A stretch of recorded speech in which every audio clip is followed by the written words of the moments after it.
All right, good morning. Welcome in for another Friday safety focus of the week. It is Friday, March 15th, right at 6:30. This week's code of conduct is be prompt, start on time, work appointments, projects, etc. Ben Dow, anything to add Oh, to this code item this week? yeah. Plan ahead. Sorry. Plan ahead, be on time, and communicate when things change. Yep. Well said. So the time change got the best of us this week. We ended up having reported 3 injuries. The recordable injury one is kind of questionable as we're waiting for further medical treatment to be finalized. But it's 2 days from our last first aid, and that recordable injury we're kind of waiting on pins and needles that might get affected with more treatment. So it's where we're at this week. It was a challenging week with the time change and the projects that we're starting up and working on. So let's start today with a really good JHA after the safety meeting. Let's communicate those hazards. Let's try to mitigate and control those hazards through our best practices. If you have any questions on those best practices, please contact Health and Safety, and we're here to help you guide and assist along identifying and correcting unsafe conditions and unsafe acts. So with that said, we're going to talk about hand prevention injuries. This is definitely a leading cause of some of our recordable injuries. So Austin, take it away. All right. Like Matt said, I'm going to talk about preventing hand injuries today. So just some stats here. 1 million emergency room visits each year are due to work-related hand injuries. Hand cuts and punctures cost the construction industry $400 million, and that's just the cuts and punctures. So that doesn't count for, broken bones, things like that.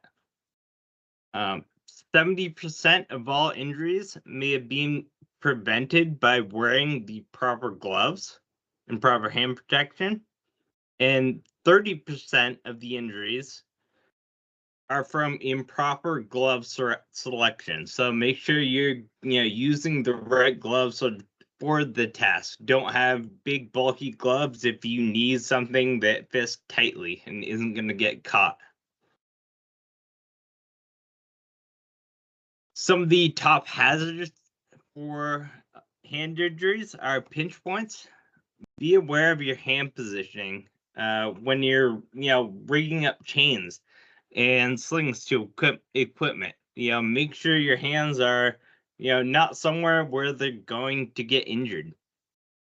Sharp objects. Be careful reaching to bags or in the back of vehicles. Someone could have just thrown something in there, tossed something in there without a guard. You put your hand in and you get cut. Slip, trips, and falls. When you fall, what's the first thing you do? You put your hands out, catch yourself. So it's all well and good when you're falling on, a nice smooth surface. You might not get hurt, but we don't really have many of those on our job sites. So you're gonna fall in either a pile of trash or into somewhere where you're really gonna injure yourself. Defective equipment. So it's important to inspect your equipment before you use it. Don't assume that it just got put back in good condition. Rotating, moving equipment is another cut in between. Make sure whatever you're working on is turned off. You take that key out and you put it in your pocket so someone doesn't come along and inadvertently turn it on, not knowing you're working on it. Something like that. Lock it out. Hot, cold surfaces, so welding. Make sure you're wearing the proper gloves. Steel gets hot. You grab onto something that you're just not thinking. You grab it, it's hot, you burn yourself. Make sure that equipment exhaust. So if you're picking up equipment, moving it, make sure you're not grabbing the exhaust or where the exhaust comes out onto a piece of metal. make sure you're staying out of the line of fire. So we've all, hit our fingers with a hammer or slammed our hand in the door, and we thought that was dumb. Why did I do that? So just take that time, slow down, and focus on the task. And then chemical, when you're working with say concrete, something like that, make sure you're washing your hands and wearing the proper gloves, because you're probably going to get that on your hands at some point. So make sure you're washing it off and taking care of your hands.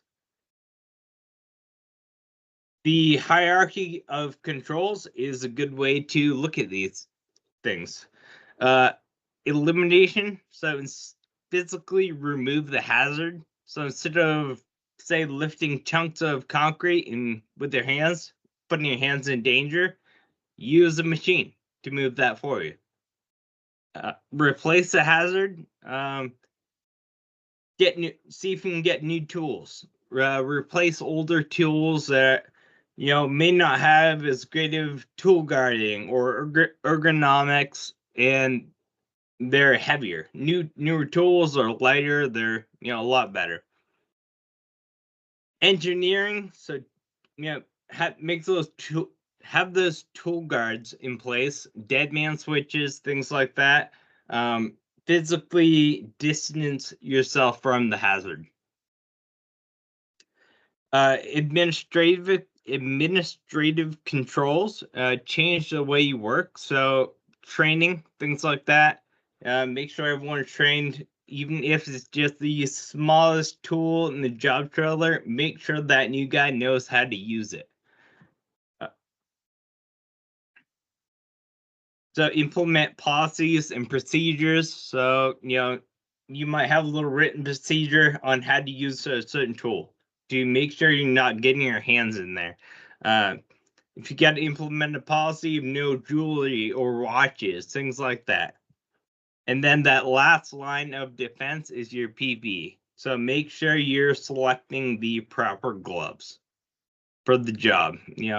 If you need, like I said, a slim fitting glove, but you can only get bulky gloves, make sure you're getting that slim fitting glove so your hand doesn't get caught in something. So that's all I have, really. And just one thing to think about is, just as I was brushing my teeth last night, I thought, wow, this will be hard if I didn't have to use my fingers. So that's one thing just think about. That's all I got for you. Hey, thanks, Austin. I'll take over the screen.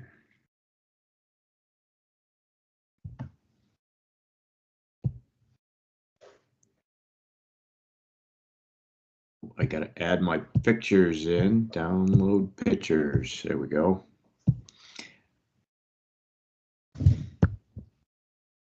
Okay, do you see my screen? Yes, we do, Ken.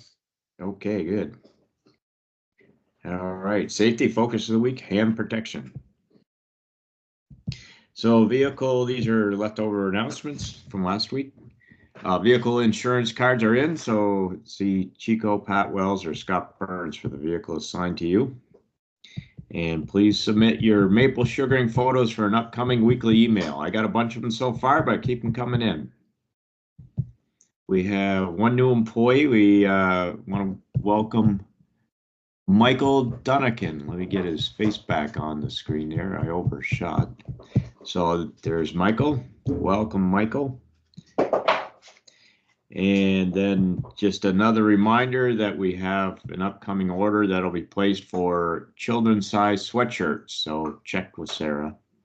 And I have a link again to the primary care wellness program at ECI.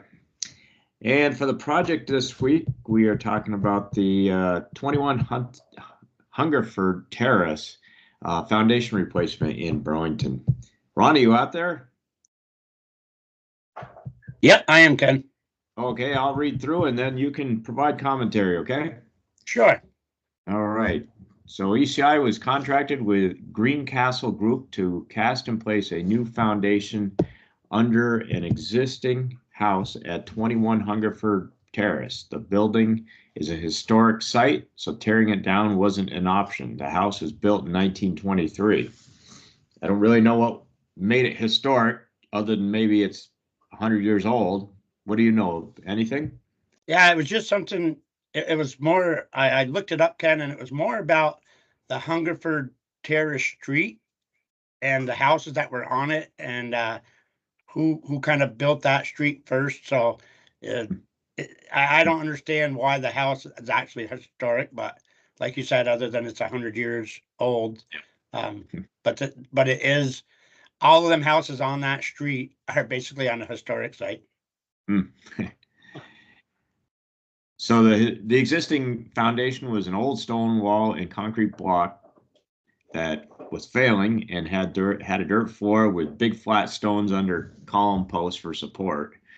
So typical of a 100-year-old house, I guess. And New England building movers jacked up and cribbed the house, and Masterson Excavation demoed and excavated out the existing foundation. ECI worked with Ben Fry of Greencastle, the project manager for Greencastle, for the overall design of the foundation and footing walls. We used 55 cubic yards of concrete, 1,200 pounds of rebar to establish foundation corners. ECI dropped plumb bobs at each corner of the foundation. When checking the dimensions on the walls, each wall was slightly different lengths. It was a little different for us to put together a pour to build a foundation that's out of square. So it was also at a level, right? At least when it was brought down. Yeah, it did a lot of creaking and cracking when they set it on the level foundation. Yeah, because it wasn't level to start with. So we had 21 box outs for all of the steel beams that supported the house during the jacking process. These box outs range from 20 inches to 30 inches wide and 16 to 24 inches deep. ECI also cast in place concrete entryway to access the basement apartment. Kind of odd to think there would be an apartment in the basement there. Greencastle closed in the site with poly and supplied heaters to heat while we're under construction. And the house will be turned into 4 to 6 apartments. Another thing that's hard to imagine. It's not that big a house, is it? No, it's not. So I took this picture back when we worked on that adjacent property here a couple of years ago. And there's the old foundation looking out the window towards the north. And I think it had concrete at a slab at one end, and then it transitioned to a dirt floor.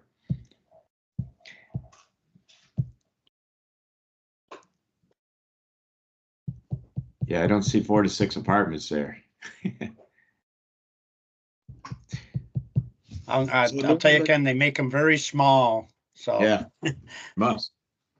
The New England building movers, where are they out of? Do you know? I do not know. This is the first time I've ever heard of them. Yeah. Different than Messier, I guess. Yep. Yeah, they did seem like a pretty nice job on it. So yeah, they braced up the chimney. Yep. That's kind of like how they heated it. So it was kind of nice for the guys to be able to go there and form up the wall and that undercover. So was there a foundation specific to the chimney? There wasn't. We actually they supported it, and then we jogged the foundation out to meet the chimney so the chimney could sit on when they set it back down. So it does jog out anyway. Yep. It does. It jogs out for the chimney. Yep. Those building guys are out of Middlebury. Oh, That's a company out of Middlebury. They move a lot of houses and smaller stuff. There's some of the framing of the house underneath and the framing for the beams. Looks like it all came off pretty clean and simple for us, didn't it? Yeah, other than there was a lot of boxes. They had, there were some big windows down in that basement, and I think that was for egress because they are making it into an apartment. Plus, we had like 16 of box outs for the beams that, were all different sizes and. That must be the walkout there. Yeah, that's where the walkout was, and that's where we, we used our entered in and out while we did the foundation. That's not an at-grade walkout, is it? Or that's It's stairs it's in there? it's going to be about like you step down about 3 feet from the existing outside grade to go down into there. So they lined it with styrofoam when they backfilled and Yeah. try to keep the frost out because it wasn't below frost. I hope they have a drain before they get to the They apartment. do. They have a drain in the exterior part of it, Ken. Standard wall construction, whether it's 6 inches or is it 8? 8 inch. 8-inch wall, okay. Yeah. There's one of the box outs there. Yep. Yeah, there's quite a few, and you can see the other one is a window, and then there's a box out for one of the beams. We had a Okay. couple of box outs that were right on the corners too, so that made it a little Oh, little make it trickier. ugly. This is a nice picture here because it kind of shows a lot of the wall. Right, yep. Okay, that's what we got for pictures from the 21 Hungerford. This photo archive is the shotcrete wall and soil stabilization we did for the Hungerford Terrace project back in November 22.